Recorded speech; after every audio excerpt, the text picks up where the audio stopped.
날카로운 비명소리가 칼날처럼 밤의 정적을 갈랐다. 그 소리는 서울의 빗물에 흠뻑 젖은 거리를 달리는 한 소년에게서 터져 나왔다.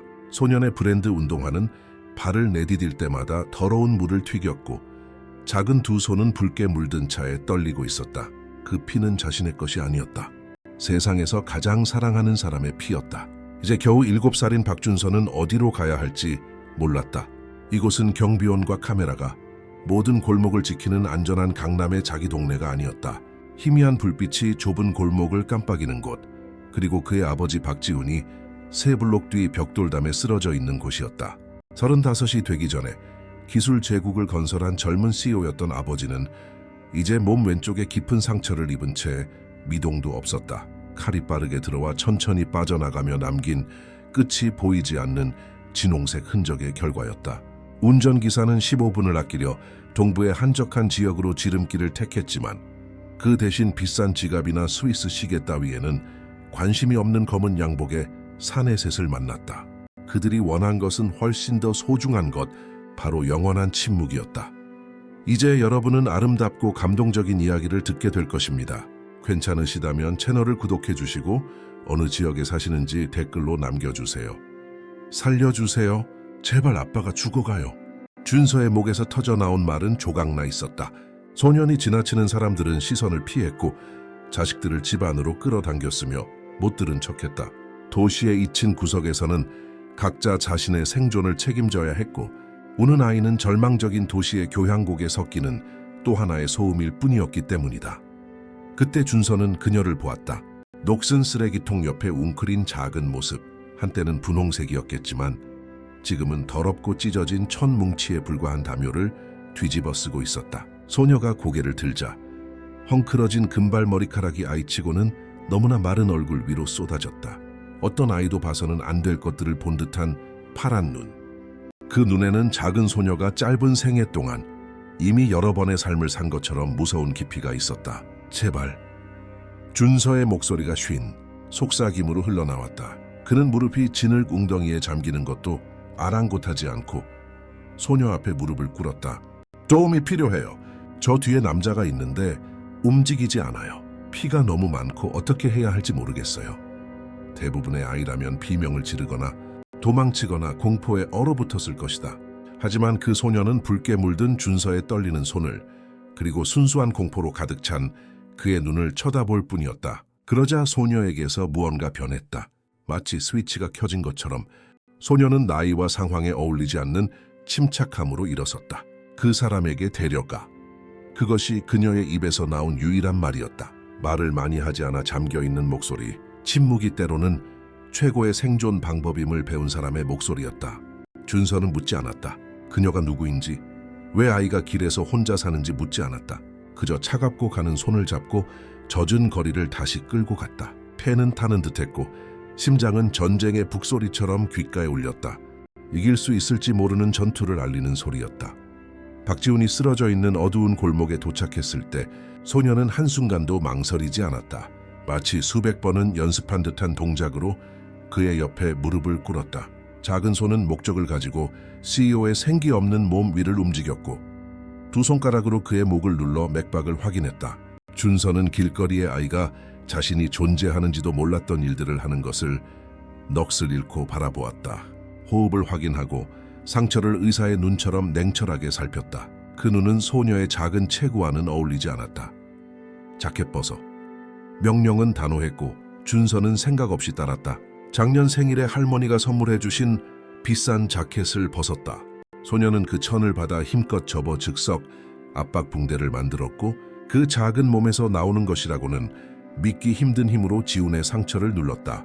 그러고는 자신의 낡은 스웨터를 긴 조각으로 찢어 피가 나는 부위를 압박하도록 남자의 몸통 주위에 묶었다. 모든 움직임은 마치 이전에 수없이 해본 것처럼 정확하고 계산되어 있었다. 어떻게 할 줄 아는 거야?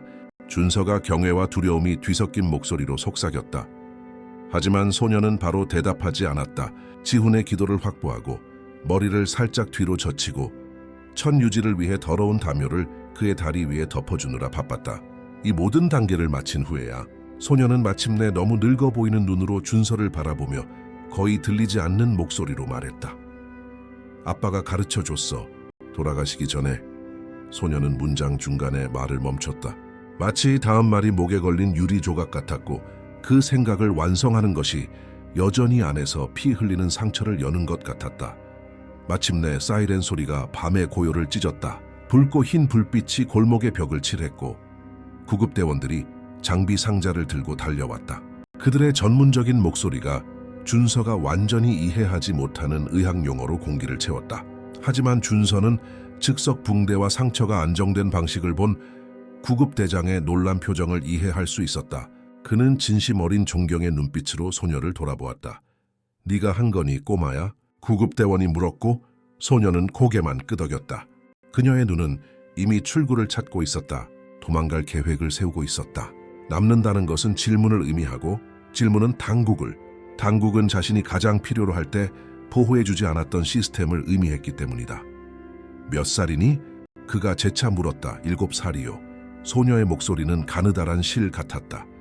구급대원은 동료들이 지훈을 들것에 싣고 생체 신호를 안정시키며 긴급 이송을 준비하는 동안 믿을 수 없다는 듯 고개를 저었다. 네가 이 사람 목숨을 구했어, 꼬마야. 네가 필요한 시간을 벌어준 거야. 구급대원의 말이 축축한 공기 중에 맴돌았다. 하지만 준서가 그녀에게 제대로 고마움을 표하고 이름을 묻고 도움을 제안하기 위해 돌아섰을 때 그녀는 밤바람 속 연기처럼 사라져 버렸다. 젖은 바닥에 분홍색 천조각 하나만이 그녀가 정말로 존재했었다는, 절망이 낳은 환상이 아니었다는 증거로 남아있을 뿐이었다. 준서는 그녀의 이름도 모른 채 소리쳤다. 그녀를 삼켜버린 어둠을 향해 소리쳤지만 대답은 침묵뿐이었다. 구급차는 새벽을 가르며 서울의 거리를 질주했다. 그 안에서 준서는 구급대원들이 정맥 주사를 놓고 혈압을 측정하며 서울중앙병원에 도착할 때까지 심장을 뛰게 하기 위해 할 수 있는 모든 것을 하는 동안 아버지의 차가운 손을 잡고 있었다. 잠시 지훈의 눈이 뜨였다. 과다출혈과 충격으로 흐릿했다. 그는 산소 마스크 너머로 속삭였다. 왔으니 아들아. 천사를 봤어. 준서는 뭐라고 답해야 할지 몰랐다. 그녀는 천사처럼 보이지 않았다. 그저 아이가 알아서는 안 될 것들을 아는 무섭고 외로운 소녀처럼 보였을 뿐이다. 박지훈이 병원 개인실에서 의식을 잃은 채 누워있는 사흘은 3년처럼 흘러갔다. 튜브와 전선이 그의 몸을 삐 소리와 윙 소리를 내는 기계들에 연결해 모든 심장 박동, 모든 호흡, 삶이 여전히 그 안에서 맥동하고 있다는 모든 신호를 감시했다. 준서는 빠른 샤워를 하거나 아무 맛도 나지 않는 음식을 먹을 때를 제외하고는 침대 곁을 떠나지 않았다. 그의 마음은 그 비 오는 밤, 그 어두운 골목, 가장 필요할 때 나타났다가 흔적도 없이 사라진 그 신비한 소녀에게 붙들려 있었다. 경찰이 와서 질문을 했다. 정복을 입지 않은 형사들은 수첩에 모든 것을 받아 적었지만 준서가 소녀를 묘사할 때 회의적인 듯 보였다. 마치 그가 트라우마의 의미를 부여하기 위해 영웅을 지어낸 것처럼 의학 지식을 가진 노숙아이가 도시의 냉혹한 현실이 아닌 판타지 속 인물인 것처럼 말이다. 하지만 준서는 주장했다. 그 애는 진짜였어요. 아빠를 구했다고요. 뭘 해야 할지 정확히 알고 있었어요. 형사들은 소년이 충격 상태에 빠져 아버지가 거의 목숨을 잃을 뻔한 트라우마를 겪으며 두려움에 대처하기 위해 이야기를 만들어내고 있다고 생각하는 눈빛을 주고받았다. 나흘째 아침, 박지훈이 마침내 깨어났을 때 그의 첫 마디는 그가 알지 못하는 이름이었다. 서아. 그는 속삭였고 목소리는 점점 강해졌다. 그 아이, 날 구해준 아이를 찾았나? 준서는 아버지의 손을 잡으며 뜨거운 눈물이 뺨을 타고 흐르는 것을 느꼈다. 사라졌어요, 아빠. 사방을 찾아봤지만 마치 존재한 적도 없었던 것처럼 사라졌어요. 그 순간 박지훈의 표정에 무언가 변했다. 고통과 탈진 아래에서 강철 같은 결심이 솟아났다. 우리가 그 아이를 찾을 거다. 박지훈은 반박을 허용하지 않는 확고함으로 말했다. 시간이 얼마나 걸리든 내가 가진 자원을 얼마나 써야 하든 상관없어. 그 아이를 찾을 거고 찾으면 다시는 길에서 자지 않아도 되게, 다시는 혼자가 되지 않아도 되게, 다시는 두려워하지 않아도 되게 해줄 거야. 준서는 고개를 끄덕였다. 그도 똑같이 느꼈다. 누군가가 자신을 구해주거나 너무나 순수한 용기 있는 행동을 목격했을 때 형성되는 그 설명할 수 없는 유대감, 그것이 내면의 근본적인 무언가를 바꾸어 놓았다. 하지만 박지훈과 준서가 아직 몰랐던 것은 그날 밤 CEO를 공격한 남자들이 쉬운 돈을 노리는 평범한 강도가 아니었다는 사실이다. 그들은 매우 강력한 누군가의 명령을 수행하는 전문적인 해결사들이었다. 사업이나 경쟁을 넘어서는 이유로 박지훈을 제거하고 싶어하는 누군가였다. 그리고 그의 목숨을 구한 그 신비한 소녀, 늙은 눈과 능숙한 손을 가진 그 길거리의 아이는 응급처치를 우연히 아는 목격자가 아니었다.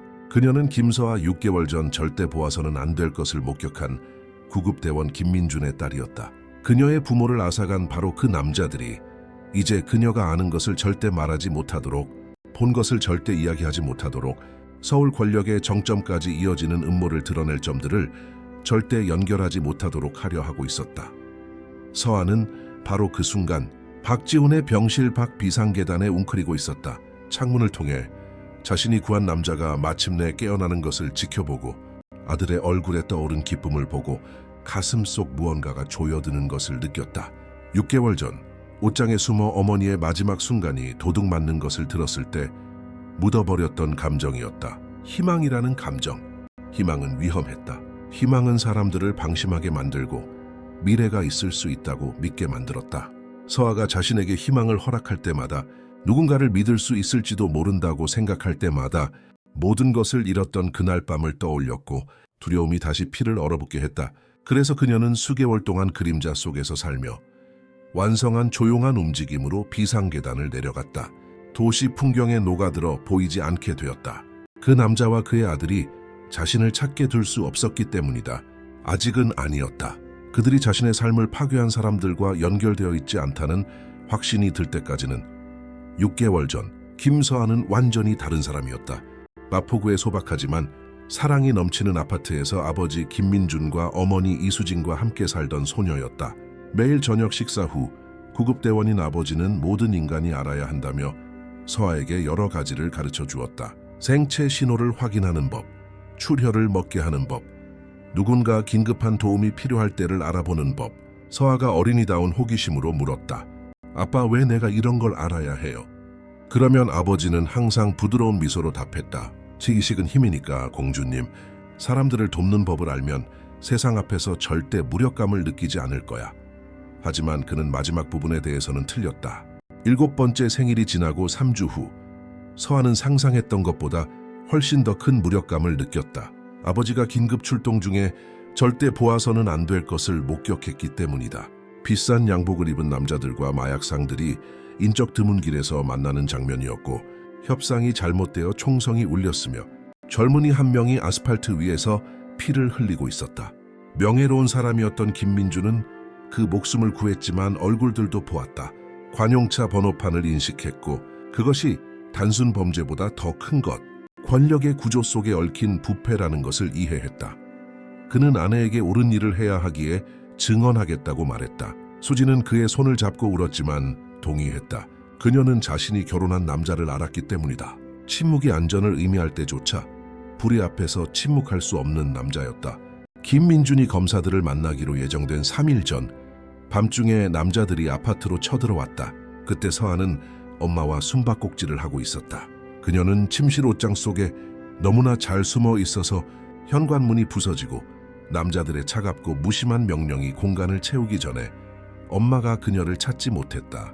서아는 나무와 나프탈렌 냄새를 맡으며 그 어두운 옷장 속에서 얼어붙었다. 엄마의 비명, 가족을 지키려는 아빠의 거친 말, 그리고 7살의 마음으로는 완전히 처리할 수 없는 그 후의 소리들을 들었다. 그 나이에는 그런 폭력에 대한 기준점이 없었기 때문이다. 그리고 납처럼 무거운 침묵이 뒤따랐다. 우주에서 무언가 근본적인 것이 변했고 아무것도 예전 같지 않을 것이라고 말해주는 그런 종류의 침묵이었다. 그녀는 그 옷장 속에서 꼬박 8시간을 숨도 거의 쉬지 않고 버텼다. 남자들이 무언가 혹은 누군가를 찾으며 아파트 구석구석을 뒤지는 소리를 들었다. 그들의 무거운 군화가 옷장 가까이를 지날 때면 바닥의 진동을 느낄 수 있었다. 한 명이 말했다. 김민준에게는 딸이 하나 있었어. 보스는 모든 싹을 잘라버리길 원해. 다른 한 명이 답했다. 아무것도 못 찾았어. 친구 집에 있나 보지. 내일 다시 오자. 마침내 문이 닫히고 발소리가 멀어지는 것을 들었을 때 서아는 1시간을 더 기다린 후에야 감히 밖으로 나갔다. 옷장 문을 열고 거실로 들어섰을 때 사방에 경찰들이 있었다. 노란색 테이프가 방들을 나누고 있었고 카메라 플래시가 모든 세부 사항을 찍고 있었다. 그리고 흰 시트로 덮인 2개의 형체가 있었다. 아무도 명확히 말해주지 않고 모두가 그 광경에서 그녀를 떼어놓으려 했으며 부드러운 목소리의 사회복지사가 모든 것이 괜찮아질 거라고 약속하며 임시 보호소로 데려가려 했지만 서한은 그들이 자신의 부모님이라는 것을 알았다. 하지만 서한은 아무것도 다시는 괜찮아지지 않을 것임을 알았다. 남자들이 싹을 자른다고 말하는 것을 들었고 자신이 살아있다는 것을 그들이 알게 되면 일을 마무리하러 올 것이라는 것을 이해했다. 그래서 사회복지사가 경찰과 이야기하느라 잠시 한눈을 판 사이 서한은 아버지가 수많은 도시 생존 훈련에서 가르쳐준 대로 했다. 몸을 작게 만들고 보이지 않게 되었다. 혼란스러운 사람들 사이를 빠져나가 서울의 거리로 사라졌고 어떤 아이도 살아서는 안 될 삶을 시작했다. 처음 며칠이 최악이었다. 문 닫은 가게 뒤에 골판지 상자에서 자고 쓰레기통에서 찾은 남은 음식을 먹으며 추위와 두려움에 똑같이 떨었다. 하지만 서에게는 많은 길거리 아이들에게 없는 것이 있었다. 아버지가 상상할 수 없는 상황에서 살아남도록 준비시키고 있었다는 사실도 모른 채 해주었던 훈련이었다. 그녀는 마실 물을 찾는 법, 상한 음식을 알아보는 법, 작은 상처를 치료하는 법을 알았다. 그리고 가장 중요하게는 관찰하는 법, 위험이 너무 가까이 오기 전에 감지하는 법을 알았다. 그렇게 그녀는 6개월을 버텼다. 거리의 리듬, 안전한 곳과 위험한 곳, 도와줄 수 있는 사람들과 분명히 해를 끼칠 사람들을 배우며 그리고 그녀는 검은 양복의 남자들이 자신을 찾으러 그 지역을 돌아다닐 때를 감지하는 거의 초자연적인 본능을 발달시켰다. 그들은 완전히 포기하지 않았고 언젠가 점들을 연결하여 그들이 한 모든 것을 폭로할 수 있는 소녀를 찾는 것을 멈추지 않았기 때문이다. 그 몇 달 동안 서한은 또한 어떤 어른도 그녀 나이의 아이에게 기대하지 않을 일을 했다. 증거를 수집하기 시작한 것이다. 훔친 일회용 카메라로 부모님을 죽인 바로 그 남자들을 거리에서 볼 때마다 사진을 찍었고 차량 번호판, 얼굴, 이동 패턴을 외웠다. 그리고 아이가 접근할 수 없을 법한 장소에 잠입했다. 자신의 작은 몸을 이점으로 사용하여 창문을 통해 미끄러져 들어갔고 그녀를 안타깝게 여겨 몇 가지 생존 기술을 가르쳐준 베테랑 노숙자에게서 자물쇠에 따는 법을 배웠다. 그녀는 사건을 구성하고 있었다. 조각 하나하나, 사진 하나하나, 아버지가 옳은 일을 하려다 돌아가셨고 그녀는 그 희생이 헛되게 하지 않을 것이었기 때문이다. 그 남자들이 계속해서 무고한 삶을 파괴하도록 내버려 두지 않을 것이었다. 그리고 이 모든 시간 동안 그녀는 목에 건값싼 USB 드라이브를 지니고 다녔다. 그 안에는 그녀가 찾은 모든 것의 디지털 사본, 언젠가 어쩌면 그녀의 가족에게 정의를 가져다 줄 모든 증거가 담겨 있었다. 바로 그 강박적인 임무가 그녀를 그 비 오는 밤 그 골목으로 이끌었다. 아파트를 침입했던 무리의 일원으로 인식한 남자 중 한 명을 미행하고 있었기 때문이다.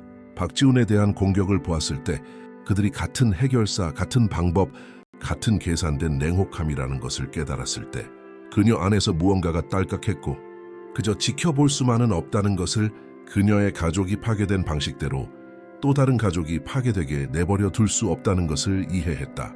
그래서 그녀는 준서의 절망적인 비명에 응답했다. 그래서 그녀는 아버지가 가르쳐준 모든 것을 사용하여 낯선 사람의 목숨을 구했다. 마음속 깊은 곳에서는 온 세상이 그렇지 않다고 말하는 것처럼 보일 때조차 옳은 일을 하는 것이 중요하다고 믿는 소녀였기 때문이다. 그리고 이제 병원 비상계단에 웅크리고 앉아 박지훈이 깨어나는 것을 지켜보며 서한은 모든 것을 바꿀 결정을 내렸다. 그들을 믿어보기로, 다가가는 위험을 감수하기로 했다. 어쩌면, 아주 어쩌면 이 일을 혼자 할 필요가 없을지도 모른다고. 어쩌면 아버지가 시작한 일을 끝내도록 도와줄 만큼 좋은 사람들이 세상에 있을지도 모른다고. 하지만 그 결정에 따라 행동하기 전에 그녀는 박지훈이 자신의 삶을 파괴한 남자들과 관련이 없다는 절대적인 확신이 필요했다. 조사하고 관찰하고 정보를 수집해야 했다. 그렇게 서한은 다음 몇 주 동안 조용히 박씨 가족을 따라다녔다. 그들의 패턴 일과를 배우고 그들이 위험할 수 있다는 어떤 신호라도 찾았다. 그리고 관찰하면 할수록 그녀는 자신의 가족을 떠올리게 하는 것들을 더 많이 보았다. 박지훈이 준서를 무조건적인 사랑으로 바라보는 방식, 준서가 아버지의 회복을 걱정하면서도 학교에서의 하루에 대해 신나게 이야기하는 모습, 고통과 두려움 속에서 서로를 지지하는 방식. 그런 관찰 중 하나에서 서아는 모든 것을 바꾼 무언가를 보았다. 검은 양복의 남자, 그날 밤 골목에 있었던 것으로 알아본 남자가 병원 밖에서 담배를 피우며 통화하는 것을 보았다. 서아의 본능이 위험을 소리쳤다. 그 남자는 우연히 거기에 있는 것이 아니었다. 그는 감시하고 기다리고 무언가를 계획하고 있었다. 그녀가 대화의 조각들을 들을 수 있을 만큼 가까이 다가갔을 때 그녀의 피가 혈관에서 얼어붙었다. 타겟은 아직 살아있다. 남자가 낮지만 분명한 목소리로 말했다. 그래, 꼬마가 매일 찾아온다. 지훈이 그 길거리 여자에 대해 묻고 다니고 있어. 찾으려고. 잠시 멈춤이 있었고 반대편에서 누군가 말하고 있는 것이 분명했다. 아니, 아직 그 서아라는 아이는 못 찾았지만 만약 그 애가 지훈 근처에 다시 나타나면 가족에게 썼던 것과 같은 프로토콜이다. 생존자 없이, 목격자 없이 서아는 천천히 물러섰다. 온몸의 세포가 아드레날린과 공포로 진동했다. 이제 그녀는 완전히 이해했다. 박지훈은 적이 아니었다. 그는 또 다른 희생자, 부모님을 죽인 바로 그 남자들의 또 다른 목표물이었다. 그리고 그 남자들은 그녀가 지훈을 도왔다는 것을, 그녀가 목격자라는 것을, 그녀와 지훈이 연결되면 작전 전체를 폭로할 만큼 충분한 정보를 모을 수 있다는 것을 알고 있었다. 그들에게 알려야 했다. 그들을 보호해야 했다. 하지만 어떻게 자신을 완전히 드러내지 않고 모두를 더 큰 위험에 빠뜨리지 않고 그 일을 할 수 있을까? 서아가 이 불가능한 문제들과 씨름하는 동안 그녀는 짧은 인생에서 가장 용감한 결정을 내렸다. 숨는 것을 멈추고 혼자 하는 것을 멈추기로 했다. 옳은 것이 위험할 때조차, 옳은 것이 모든 것을 앗아갈 수 있을 때조차 여전히 옳은 것을 위해 싸우는 사람들이 세상에 존재한다고 믿기로 했다. 신뢰하기로 한 결정은 김서아에게 쉽지 않았다. 그녀 존재의 모든 섬유가 계속 도망치라고 6개월 동안 힘들게 살아남았던 그림자 속에 머물라고 소리쳤다. 하지만 그 남자가 같은 프로토콜에 대해 이야기하는 것을 들었을 때 박지훈과 준서가 누군가 무언가를 하지 않는 한, 그녀가 그토록 꼼꼼하게 수집한 지식을 사용하지 않는 한 자신의 부모님과 같은 운명을 향해 걷고 있다는 것을 깨달았을 때 뭔가 근본적인 것이 변했다. 그날 밤 그녀는 길에서 연마한 기술을 사용하여 병원 보안실에 잠입했다. 아무도 제대로 확인하지 않는 유지 보수문을 통해 미끄러져 들어가 모든 복도, 모든 입구, 모든 움직임을 기록하는 카메라 시스템을 찾아냈다. 그녀에게는 구체적인 증거, 박지훈을 공격한 남자들을 보여주고 그 공격을 그녀의 가족을 죽인 동일한 범죄자들과 연결하는 영상 증거가 필요했다. 그녀는 아이로서는 놀랍도록 능숙한 손으로 빠르게 작업했다. 디지털 메뉴를 탐색하고 공격이 있던 날 밤의 영상을 찾아내 모든 것을 자신의 USB에 복사했다. 하지만 그녀는 작업에 너무 집중한 나머지 복도에서 들려오는 발소리를 거의 너무 늦게까지 듣지 못했다. 문손잡이가 돌아가기 시작하고 그녀가 숨을 시간은 단 몇 초밖에 없었다. 서아는 제어 책상 아래로 몸을 던져 파일 캐비닛과 벽 사이의 좁은 공간으로 자신을 밀어 넣었다. 몸을 작게 만들고 호흡을 조절했다. 그녀는 들어온 남자의 비싼 구두를 알아보았다. 담배를 피우던 바로 그 남자, 전화 통화로 살인 의도를 드러냈던 바로 그 남자였다. 그가 다시 휴대폰에 대고 말했다. 누가 여기 왔었어? 누군가 지훈 공격 날 밤에 영상에 접근했어. 전화기 너머에서 서아는 그들이 명령을 내리고 있다고 상상했다. 남자가 컴퓨터에 무언가를 연결하고 파일을 삭제하기 시작했기 때문이다. 증거를 파괴하고 흔적을 지우고 있었다. 서아의 심장은 너무 세게 뛰어서 그가 들을 수 있을 거라고 확신했다. 모든 박동이 그녀의 위치를 알리는 북소리 같았다. 하지만 그녀는 억지로 절대적으로 움직이지 않고 절대적으로 조용히 있었다. 그리고 그녀는 남자가 말하는 것을 들었다. 처리했어. 그날 밤 무슨 일이 있었는지 기록은 없어. 이제 그 여자에 대해서인데 증거를 모으고 있다면 이 지역에 머물고 있다는 뜻이야. 아마 지훈을 지켜보고 있겠지. 감시를 붙이자. 나타나면 표준 프로토콜대로 처리해. 그가 나간 후 서아는 5시간처럼 느껴지는 5분을 꼬박 기다린 후에야 감이 움직였다. 마침내 은신처에서 기어 나왔을 때 그녀는 떨리는 손으로 자신의 USB를 확인했고 영상이 여전히 거기에 있다는 것을 발견했다. 남자는 하드 드라이브를 지웠지만 외부 장치를 확인할 생각은 하지 못했다. 7살짜리 아이가 그가 도착하기 전에 사본을 만들 만큼 똑똑할 것이라고는 상상하지 못했던 것이다. 서한은 그 순간 작은 승리감을 느꼈지만 전쟁은 아직 끝나지 않았다는 것을 알았다. 그녀는 더 이상 미룰 수 없다는 것을 알았다. 박지훈에게 말해야 했다. 위험에 대해 경고해야 했다. 하지만 어떻게 안전하게, 어떻게 모두를 그 남자들의 즉각적인 표적으로 만들지 않고 접근할 수 있을까? 그녀가 다음 행동을 계획하는 동안 그녀는 피가 얼어붙는 소리를 들었다. 복도에서 들려오는 목소리, 여러 목소리, 무정의로 통신하는 남자들이었다. 그녀는 그들이 예상보다 빨리 침입을 발견했고 바로 그 순간 그녀를 찾아 병원을 수색하고 있다는 것을 깨달았다. 서한은 달렸다.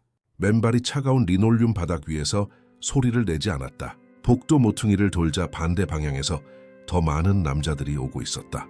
그녀는 포위되었고 명백한 탈출구는 없었다. 그때 그녀는 아버지의 말을 떠올렸다. 때로는 가장 용감한 것은 혼자 싸우는 게 아니란다, 공주님. 때로는 언제 도움을 청해야 하는지 아는 것이지. 서한은 모든 생존 본능에 반하는 선택을 했다. 그녀는 박지훈에게서 멀어지는 대신 그를 향해 달렸다.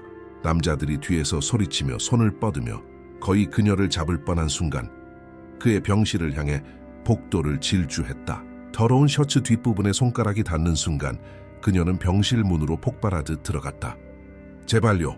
절박한 외침과 함께 서한은 병원 침대 뒤로 몸을 던졌다. 저 사람들이 우리 부모님을 죽인 것처럼 절 죽일 거예요. 아저씨를 죽이려 했던 것처럼요. 제발 저도 죽게 내버려 두지 마세요. 그녀는 박지훈의 표정이 놀라움에서 맹렬한 결심으로 바뀌는 것을 보았다. 그가 몇 주 동안 찾아 헤맸던 소녀, 그의 목숨을 구해준 작은 영웅이 마침내 끔찍한 상황 속에서 나타났다는 것을 그가 이해하는 순간이었다. 아무도 널 해치지 못해. 박지훈이 말한 권위는 준서 또한 서 앞에 달려가 보호의 인간 장벽을 형성하게 만들었다. 검은 양복의 세 남자가 차갑고 전문적인 표정으로 문으로 들어왔을 때 박지훈은 간호사 호출 버튼을 누르고 단호한 목소리로 말했다. 이 아이는 내 보호 아래 있다. 이 아이를 데려가고 싶으면 경찰과 아동보호기관 그리고 내 변호사들을 거쳐야 할 거다. 이미 최서연 형사에게 전화했고 오는 중이다. 그것은 허풍이었지만 좋은 허풍이었다. 그 남자들은 공개적인 소동을 감수할 수 없었다. 병원 직원이 올 가능성이 있고 목격자가 있는 상황에서는 더욱 그랬다. 그들의 리더는 아직 끝나지 않았다는 것을 약속하는 눈으로 서아를 쳐다본 후 동료들과 함께 돌아서서 빛 앞에서 물러나는 그림자처럼 사라졌다. 즉각적인 위험이 지나가자 서아는 통제할 수 없이 떨며 벽에 무너져 내렸다. 준서는 마치 상처 입은 동물을 대하듯 천천히 조심스럽게 움직였다. 그는 손을 내밀었다. 괜찮아. 그가 부드럽게 말했다. 이제 안전해. 우리 아빠는 거짓말 안 해. 널 지켜주겠다고 했으면 지켜줄 거야. 서아는 그 내밀어진 손, 자신의 더럽고 긁힌 손과는 너무나 다른 깨끗하고 잘 관리된 손을 보았다.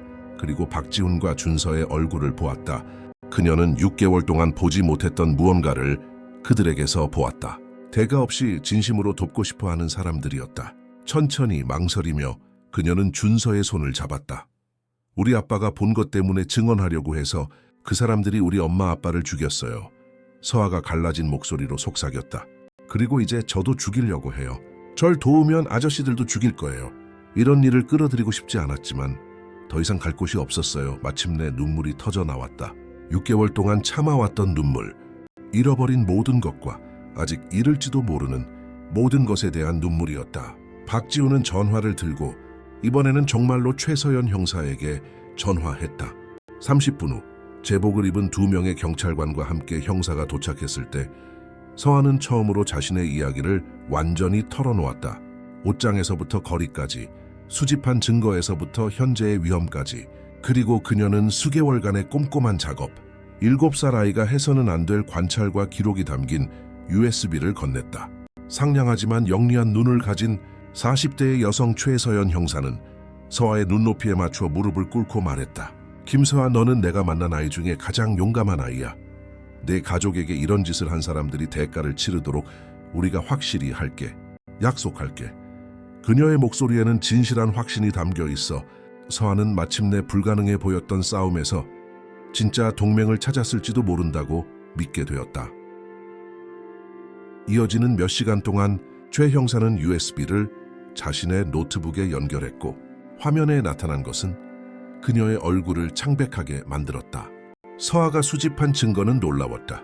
있어서는 안 될 만남을 갖는 유명 인사들의 사진, 얼굴과 차량 번호판이 선명하게 찍힌 박지훈 공격 영상, 서아가 사무실에 잠입하여 촬영한 조직 범죄와 정부 관리들 사이의 연관성을 보여주는 문서들이 있었다. 그리고 모든 것이 전문적인 수사에 버금가는 세심함으로 꼼꼼하게 정리되고 날짜가 기입되고 분류되어 있었다. 이걸 전부 어떻게 구했니? 최 형사가 감탄과 불신이 섞인 목소리로 물었다. 서아는 간단히 대답했다. 아빠가 주에 깊게 보라고 가르쳐 주셨어요. 세부 사항이 목숨을 구할 수 있다고 하셨어요. 그리고 저는 제 목숨을 구해야 했어요. 아빠의 희생이 의미 있도록 해야 했어요. 그제야 최 형사는 자신이 평범한 트라우마를 겪은 아이를 대하고 있는 것이 아님을 이해했다. 트라우마를 사명으로, 고통을 목적으로, 두려움을 결단력으로 바꾼 누군가를 대하고 있었다. 하지만 소식이 다 좋은 것만은 아니었다. 최 형사는 증거가 고위 정치인, 부패한 경찰 간부, 뇌물을 받는 한 범죄에 눈 감아주는 판사 등 강력한 사람들과 연결되어 있다고 설명했다. 이는 그들이 일반적인 시스템을 신뢰할 수 없다는 것을 의미했다. 단순히 증거를 제출하고 정의가 실현되기를 기다릴 수 없었다. 시스템이 내부에서 감염되어 모든 행동을 위험하게 만드는 수준으로 손상되었기 때문이다. 천천히 움직여야 해요. 최 형사가 말했다. 완벽한 사건을 만들고 행동을 개시할 때 한꺼번에 모두를 체포할 수 있도록 해야 해요. 우리가 수사하고 있다는 걸 그들이 알게 되면 증거를 파괴하고 증인들을 사라지게 하고 모든 것이 없었던 일처럼 만들 거예요. 하지만 그녀는 서아를 보고 덧붙였다. 이제 넌 혼자가 아니야, 꼬마야. 이제 내 곁에서 싸워줄 사람들이 있어. 우리가 이걸 끝낼 거야. 네 아버지를 자랑스럽게 만들어줄 거야. 조용히 모든 것을 지켜보던 박지훈이 마침내 입을 열었다. 이 아이는 우리와 함께 지낼 겁니다. 제가 임시 보호자가 되기 위한 법적 절차를 시작하겠습니다. 이 아이에게는 안전한 장소와 가족이 필요해요. 그리고 준서도 엄마를 잃은 후 혼자 이 일을 겪을 필요는 없을 겁니다. 어쩌면 우리 모두 서로가 필요한지도 모르죠. 서아는 커다란 눈으로 그를 쳐다보았다. 그 제안은 너무나 예상치 못했고 너무나 관대했으며 희망의 가능성 때문에 무서웠다. 짐이 되고 싶지 않아요. 서아가 속삭였다. 박지훈은 부드럽고 슬픈 웃음을 터뜨렸다. 내가 내 목숨을 구했지 않니, 꼬마야. 어떻게 그게 짐이 되겠어. 게다가 너랑 준서는 벌써 유대감이 있는 것 같구나. 네가 가족이 필요한 만큼 준서에게도 누나가 필요해. 그러니 어떻게 생각하니? 우리 가족의 일원이 되어보지 않겠니? 서아는 목이 메어 말을 할 수 없었지만 고개를 끄덕였다. 작지만 그들 모두의 삶의 경로를 영원히 바꿀 결정적인 움직임이었다. 준서는 그녀를 끌어안았고 서아는 처음에는 망설이다가 점점 더 힘껏 그를 껴안았다. 혼자서 강해지는 것에 너무 지쳤고 두려워하는 것에 너무 지쳤고 아무도 없는 것에 너무 지쳤기 때문이다. 하지만 위험은 지나가지 않았다. 사실 그것은 이제 막 시작되고 있었다. 바로 그날 밤 서아가 박지훈이 고용한 사설 경비에 둘러싸인 평창동의 박씨 저택 게스트룸에서 진짜 침대에서 처음으로 잠든 동안 그녀를 죽이려던 남자들은 서울 중심부의 어두운 사무실에 모여 다음 수를 계획하고 있었다. 증거가 그들에게 불리하게 사용되기 전에 문제를 어떻게 제거할지 논의하고 있었다. 그리고 그들은 간단하고 잔인한 결론에 도달했다. 서아를 쉽게 잡을 수 없다면 그녀가 스스로 모습을 드러내도록 강요할 만한 일을 할 것이다. 그녀가 아직 잃을 것이 남아있는 유일한 것, 그녀의 새로운 가족을 위협할 것이다. 그 결정이 내려지자 그들은 서아의 용기뿐만 아니라 그녀가 박지훈, 준서와 이제 막 형성하기 시작한 유대의 힘을 시험할 공격을 준비하기 시작했다. 평창동의 새벽이 부드럽게 내렸지만 그것은 서아가 뼛속까지 느낄 수 있는 긴장감을 동반했다. 그녀는 박지훈이 복숭아색 벽과 라벤더 향이 나는 시트가 깔린 침대로 아늑하게 꾸며준 게스트룸에서 깨어났다. 수개월 동안 잠들었던 골판지 상자와 차가운 골목과는 너무나 달랐다.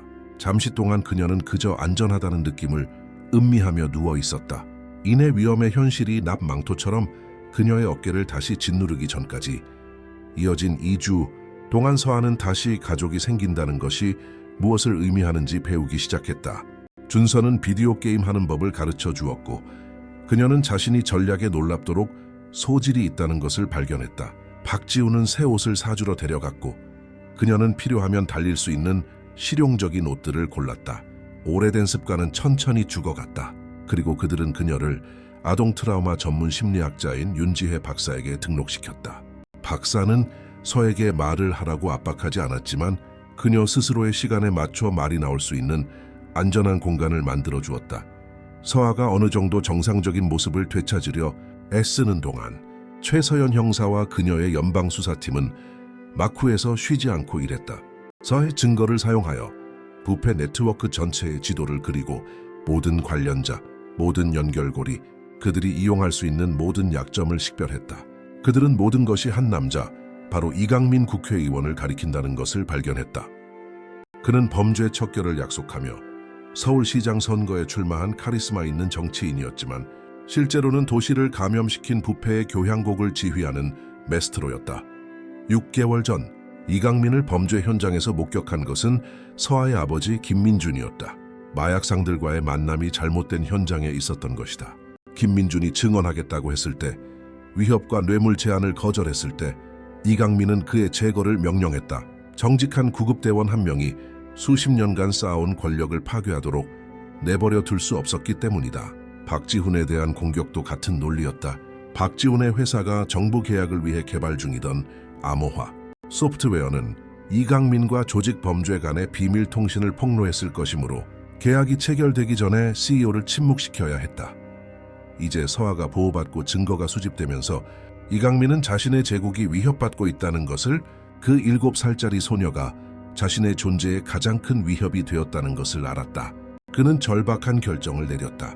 박씨 저택에 대한 마지막 공격을 명령했다. 증거를 확보하고 목격자들을 단 한 번의 잔인한 움직임으로 제거하는 조직적인 침입이었다. 하지만 그는 그 명령을 내리는 전화 통화가 최서연 형사에 의해 도청되었다는 사실을 몰랐다. 최 형사는 이제 체포영장을 발부받을 만한 충분한 사유를 확보했지만 아직 모든 범죄자를 특정하지는 못했다. 네트워크 전체를 한 번에 무너뜨리기 위해서는 며칠이 더 필요했다. 최 형사가 체포 시한으로 정한 3일 전 화창한 오후에 공격이 시작되었다. 그때 서아와 준서는 뒷마당 수영장에서 수영을 배우고 있었다. 서아가 수영을 제대로 배운 적이 없다고 고백하자 준서가 그것을 자신의 개인적인 임무로 삼았던 것이다. 그들은 진심으로 웃고 있었다. 그때 보안 경보가 날카롭게 울려 퍼졌고 서아는 박지훈이 그들을 향해 달려오며 집 안으로, 지하실의 패닉룸으로 가라고 소리치는 것을 보았다. 그리고 그녀는 창문을 통해 화염병이 던져진 저택 앞에서 연기가 피어오르는 것을 보았다. 준서는 공포에 얼어붙었지만 6개월을 길에서 살아남으며 면도날처럼 날카로운 생존 본능을 키운 서아는 그의 손을 잡고 끌었다. "뛰어!" 그녀가 소리쳤다. "뒤돌아보지 말고 그냥 뛰어." 그들은 무장한 남자들이 정면으로 침입하는 동안 불길이 너무나 빠르게 번져 커튼과 가구를 집어삼키고 공기를 검고 유독한 연기로 채우는 동안 뒷문을 향해 정원을 가로질러 질주했다. 박지훈이 그들을 따라잡아 안으로 밀어넣고 뒤따라 문을 잠갔다. 그들은 지하실로 달려갔고 그곳의 패닉룸은 강화된 벽과 독립된 전화선을 제공했다. 박지훈은 그 전화로 긴급 구조대, 최서연 형사 도울 수 있는 모든 이에게 전화했다. 서아는 준서가 떨며 자신에게 매달리는 동안 그의 단호한 목소리가 주소와 세부 사항을 전달하는 것을 들었다. 그녀는 그를 다시 안아주며 역할이 어떻게 뒤바뀌었는지, 구원받았던 자신이 이제 위로를 건네고 있다는 것을 생각했다. 공격자들은 패닉룸에 대해 알고 있었다. 그들은 밖에서 서아가 나오라고 소리치며 그녀만 항복하면 다른 누구도 다치지 않을 것이라고 약속했다. 끔찍한 순간 동안 서아는 그것을 고려했다. 박지훈과 준서를 구하기 위해 온 세상이 잔인해 보일 때 친절을 보여준 사람들을 보호하기 위해 자신을 희생하는 것을 고려했다. 하지만 박지훈이 그녀의 어깨를 잡고 말했다. "단 한순간도 그런 생각하지 마. 우린 이제 가족이야. 가족은 무슨 일이 있어도 서로를 버리지 않아. 그러니 함께 버티고 함께 싸우고 함께 살아남는 거야." 마침내 사이렌 소리가 공기를 갈랐다. 많은 사이렌 소리, 경찰과 소방관 그리고 연방 요원들이었다. 최서연 형사가 이런 일이 일어날 수 있다고 예상하고 팀을 대기시켜 두었기 때문이다. 공격자들은 수적으로 열세임을 깨닫고 도망쳤다. 파괴를 남겼지만 승리는 아니었다. 불탄 집을 남겼지만 가족은 온전했다. 마침내 패닉룸에서 나오는 것이 안전해졌을 때, 서아가 6개월 만에 처음으로 가졌던 진짜 집의 잔해를 보았을 때 그녀는 울지 않았다. 대신 그을음으로 뒤덮였지만 살아있는 박지훈과 준서를 보고 말했다. 우리가 이겼어요. 그들은 우리를 부수려 했지만 우리가 이겼어요. 최서연 형사는 좋은 소식과 섞인 나쁜 소식을 가지고 도착했다. 저택은 파괴되었지만 공격자 중 2명을 붙잡았고, 신문 과정에서 그 남자들은 이름을, 세부 사항을, 연관 관계를 털어놓기 시작했다. 그 자백들이 서아의 증거에 더해지면서 사건은 마침내 완성되었다. 어떤 법적 도전에도 견딜 만큼 강력했고, 네트워크 전체를 한꺼번에 무너뜨릴 만큼 포괄적이었다. 내일 그들을 모두 체포할 겁니다. 최 형사가 말했다. 하지만 여러분은 연방안전가옥으로 가야 해요. 아무도 모르는 곳, 재판이 끝날 때까지 머물 수 있는 곳으로요. 몇 달, 어쩌면 몇 년이 걸릴 겁니다. 그 과정 내내 보호받아야 해요. 박지훈은 숨어 지내야 한다는 생각은 싫었지만 필요성을 받아들이며 고개를 끄덕였다. 서아는 자신의 삶이 과연 언젠가 평범해질 수 있을지 뒤를 돌아보지 않고 그저 아이일 수 있는 날이 올지 궁금했다.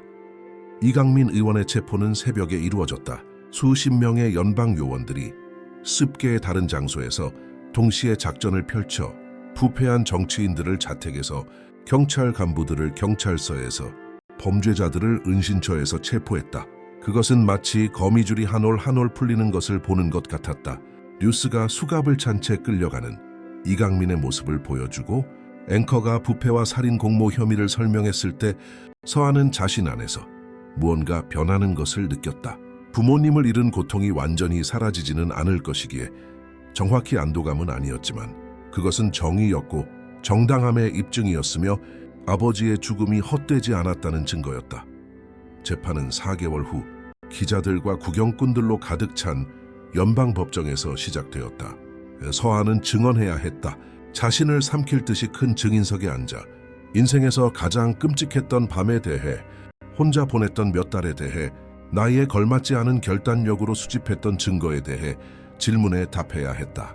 변호인이 그녀의 신빙성을 떨어뜨리려 하고 문제를 일으키는 아이가 이야기를 꾸며냈다고 몰아가려 했을 때 박지훈은 방청석에서 일어나 말했다.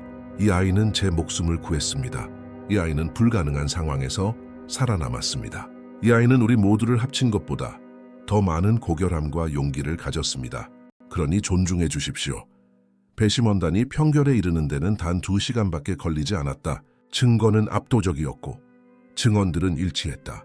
모든 혐의에 대해 유죄 평결이 낭독되고 판사가 이강민에게 가석방 없는 종신형을 선고했을 때 서아는 마침내 자신이 달리기를 멈출 수 있을지도, 현재를 살아남는 것 대신 미래를 만들기 시작할 수 있을지도 모른다고 느끼게 되었다. 3개월 후 화창한 토요일 아침, 서아는 매우 다른 심리를 위해 가정 법원에 있었다. 그녀는 준서가 골라준 파란색 원피스를 입고 있었고 마침내 깨끗하게 정리된 금발 머리를 하고 있었다. 판사가 입양이 무엇을 의미하는지 이해하는지, 그것이 진정으로 원하는 것인지 물었을 때 서아는 모든 약속을 지켜준 박지훈을, 그리고 이제껏 가져본 적 없는 오빠가 되어준 준서를 바라보며 맑고 확신에 찬 목소리로 말했다. 네, 판사님, 저는 이 가족의 일원이 되어 영원히 함께하고 싶어요. 이 입양을 허가하게 되어 영광입니다. 판사가 눈물을 글썽이며 말했다. 그녀는 전체 이야기를, 트라우마와 용기 그리고 회복력을 알고 있었기 때문이다. 박서아, 너의 가족이 된 것을 공식적으로 환영한다. 법정 안에서 박수가 터져 나왔고 서아는 박지훈과 준서의 품으로 달려갔다. 거의 1년 만에 처음으로 온전함을 느꼈다. 생물학적 부모님을 잊었기 때문이 아니라 사랑이 유한한 자원이 아니라는 것을 배웠기 때문이다. 잃어버린 사람들을 사랑하고 찾은 사람들을 사랑할 수 있다는 것을, 과거를 기리면서 미래를 건설할 수 있다는 것을. 축하 행사는 박지훈이 서초동의 새로 산 집에서 작고 오붓하게 열렸다. 트라우마가 깃든 기억들로부터는 멀지만 여전히 서울이었다. 이곳은 서아의 도시, 그녀의 도시였고 그녀가 모든 것을 잃고 다시 모든 것을 찾은 곳이었다. 최서연 형사가 특별한 선물을 가지고 왔다. 경찰 보관소의 가족 유품에서 찾아낸 김민준과 이수진의 사진 앨범이었다. 서아는 그 앨범을 가슴에 품고 속삭였다. 고마워요, 아빠. 강해지는 법을 가르쳐 주셔서. 고마워요, 엄마. 사랑하는 법을 가르쳐 주셔서. 두 분은 항상 여기 저와 함께 있을 거예요. 그날 밤 서아는 침대 옆 탁자에 2장의 사진을 놓았다. 해변에서 웃고 있는 생물학적 부모님의 사진 한 장, 수영장에서 우스꽝스러운 표정을 짓고 있는 박지훈과 준서의 사진 한 장. 그녀는 이 가족들 사이에서 선택할 필요가 없다는 것을 이해했다. 둘 다 마음속에 품을 수 있었다. 언제나 김민준과 이수진의 딸이면서 동시에 박지훈의 딸이자 준서의 누나가 될 수 있었다. 가족이란 단지 세상에 데려온 사람들에 관한 것이 아니라 세상이 무너져 내릴 때 곁에 있기로 선택한 사람들에 관한 것이기 때문이다. 몇 달이 몇 년으로 바뀌고 서아는 그 비 오는 밤 골목에서 아무도 예측할 수 없었던 방식으로 성장했다. 그녀는 학교에서, 특히 과학 과목에서 두각을 나타냈다. 생물학적 아버지의 발자취를 따라 언젠가 그가 그랬던 것처럼 사람들을 돕는 구급대원이 되고 싶었기 때문이다. 그녀는 자신이 길거리 아이였다는 사실을 모르는 친구들을 사귀었다. 그녀가 말하기로 선택하지 않는 한, 그리고 그녀는 때때로 말하기를 선택했다. 그녀의 이야기는 그녀의 일부였고 부끄러워할 것이 아니었기 때문이다. 그것은 인간이 목적과 사랑하는 사람들이 있을 때 상상할 수 없는 것을 극복할 수 있다는 증거였다. 준서는 오빠일 뿐만 아니라 가장 친한 친구가 되었다. 그들은 때려야 뗄 수 없는 사이가 되어 함께 숙제를 하고 비디오 게임을 하고 꿈과 두려움, 그리고 그 사이의 모든 것에 대해 긴 대화를 나누었다. 준서가 10대가 되어 자신만의 힘든 시기를 겪기 시작했을 때 나이를 뛰어넘는 지혜를 건네준 것은 서아였다. 힘이란 두려움이 없는 것이 아니라 두려워하면서도 옳은 일을 하는 것이라고 그에게 상기시켜 주었다. 박지훈은 더 큰 제국을 건설했지만 일이 가족을 삼키도록 내버려 두지 않았다. 그는 학교 발표회와 축구 경기, 가족 저녁 식사와 게으른 주말에 항상 함께했다. 그리고 그는 서울의 노숙 아동들을 돕는 비영리 단체에 자금을 지원했다. 이제 그는 안전과 위험 사이의 경계가 얼마나 허약한지 누군가 충분히 신경 써서 붙잡아주지 않으면 아이가 시스템의 균열 사이로 떨어져 사라질 수 있다는 것을 이해했기 때문이다. 서아의 초등학교 졸업식에서 그녀가 최우수 학생상을 받기 위해 무대에 올랐을 때 박지훈과 준서는 자랑스럽게 박수치며 첫 줄에 앉아 있었다. 하지만 서아는 그들 너머로 밝은 푸른 하늘을 바라보며 속삭였다. 두 분이 절 볼 수 있으면 좋겠어요, 아빠, 엄마. 제가 잘 지내고 있다는 걸, 좋은 사람들을 만났다는 걸, 두 분이 가르쳐 주신 용기가 제 목숨뿐만 아니라 다른 사람들의 목숨도 구했다는 걸 아셨으면 좋겠어요. 그녀는 얼굴을 스치는 따뜻한 바람이 그들의 대답, 축복, 인정, 그리고 사랑은 결코 진정으로 끝나지 않고 단지 변형될 뿐이라는 것을 상기시켜주는 것이라고 상상했다. 몇 년 후 서아가 15살이 되어 응급의학에 관심을 갖고 대학에 지원할 때 한 기자가 그녀의 이야기에 대해 인터뷰를 요청했다. 어떻게 7살 소녀가 부패 네트워크를 무너뜨리고 모든 것이 불리한 상황에서 살아남았는지에 대해서였다. 서아는 동의했지만 특정한 메시지를 전할 수 있다는 조건 해서만이었다. 사람들이 무엇을 알기를 원하나요? 기자가 카메라를 돌리며 물었다. 서아는 신중하게 생각한 후 대답했다. 사람들이 알았으면 좋겠어요. 모든 것이 불가능해 보일 때조차, 모든 것을 잃고 혼자이고 두려울 때조차 당신에게는 힘이 있다는 것을요. 포기 대신 용기를 선택할 힘, 필요할 때 도움을 청할 힘, 좋은 사람들이 존재하고 당신이 단 하루, 1시간, 1분만 더 버티면 나타날 것이라고 믿을 힘이요. 그녀는 카메라를 똑바로 바라보며 계속했다. 그리고 만약 이걸 보는 누군가가 힘든 일을 겪고 있다면, 외롭거나 두렵거나 희망이 없다고 느낀다면 당신은 혼자가 아니라는 걸, 당신의 이야기는 끝나지 않았다는 걸, 내일이 모든 것이 바뀌는 날이 될 수 있다는 걸 알았으면 좋겠어요. 그러니 제발 계속 나아가세요. 제발 도움을 청하세요. 제발 당신은 구원받을 자격이 있다고 믿으세요.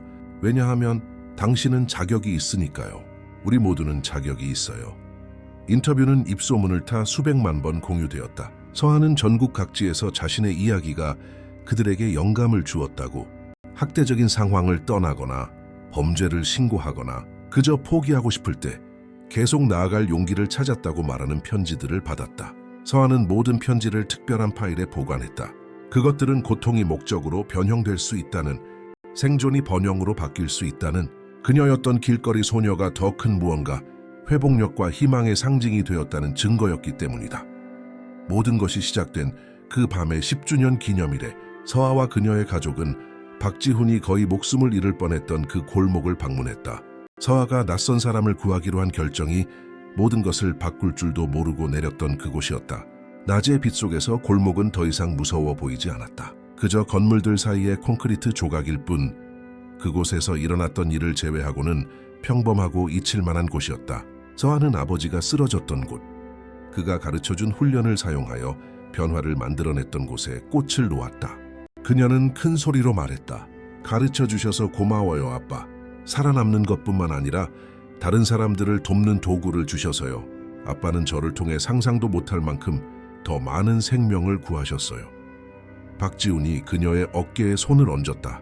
네 아버지는 네가 되어가고 있는 여성의 모습을 무척 자랑스러워 하실 거야, 서아야.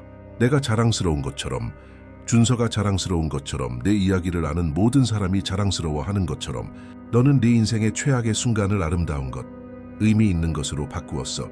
그리고 그것이 내가 아는 가장 위대한 용기 있는 행동이야. 그들은 함께 집으로 차를 몰았다. 비극 속에서 맺어졌지만 사랑으로 하나 된 이 뜻밖의 가족. 서아는 인생이 얼마나 이상한지에 대해 생각했다.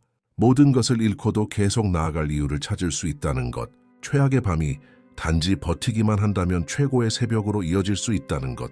그녀는 고통을 결코 잊지 않을 것이고 살아남은 것의 상처를 항상 지니고 다닐 것이지만 그 상처들이 자신을 정의하지 않는다는 것을 절대적인 확신으로 알았다. 그것들은 단지 그녀가 누구였고 누가 되어가고 있는지에 대한 더 큰 이야기의 일부일 뿐이었다. 그날 밤 서아는 자신의 일기에 그녀의 좌우명이 될 무언가를 썼다. 오늘 나는 내일이 더 나을 것이라고 믿기로 선택한다. 오늘 나는 나의 고통을 목적으로 변화시켜 그것을 기리기로 선택한다. 오늘 나는 나를 사랑해주는 사람들을 사랑하기로 선택한다. 오늘 나는 내가 잃은 것에 대해 괴로워하는 대신 내가 가진 것에 감사하기로 선택한다. 오늘 나는 단지 살아남는 것 대신 살기로 선택한다.